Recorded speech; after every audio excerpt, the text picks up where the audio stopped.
Part 3 with PoemTee, talking about comfort is the goal. Comfort was never the goal. It was always the truth, because let's talk about it.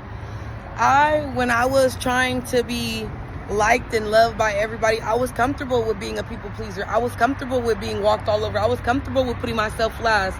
But the second I wasn't comfortable with taking that bare minimum treatment to get a little piece of the pie, I started living in my truth. And my truth was, I deserve more. And I'm going to walk like I deserve more. I'm going to hold my head up high like I deserve more. And I am going to treat myself the way I want others to treat me. But it's not going to come from me not even respecting my own boundaries, me not respecting my own vessel, me not respecting the way I show up, the way I speak, the way I present myself to let others how to approach me. But that was the truth of the matter. I had to get uncomfortable with what I was so comfortable with accepting for so long to get to where God needed me to go. Because at the end of the day, if I continued to stay comfortable with how I was being treated, I would have lost my mind. I would have continued to go down a path that wasn't for me. I would have continued to not, first of all, my daughter would not have been this kind and gracious, but she would have, because at the end of the day, this is the type of person she is.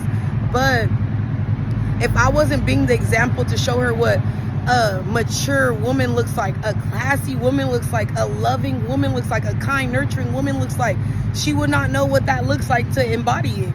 So the second I was not comfortable with being a bad example for my daughter, and the second I noticed, like, the truth is I have to lead by example. The truth is I have to be the one that changed the dynamic for my child in our life. The truth is I can only control what happens to me by how I respond and move through life. That's the only thing I can have control over. But the second I take control over the things I have control over, is going to show me how mighty and abundant and fruitful God been working in my life the whole time.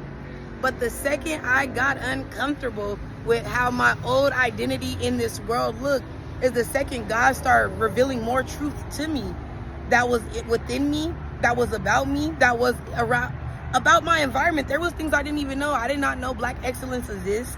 I did not know it was a whole community that celebrate the Black culture. I did not know a lot of things about my own people that I started to learn once I started walking by faith and not by sight.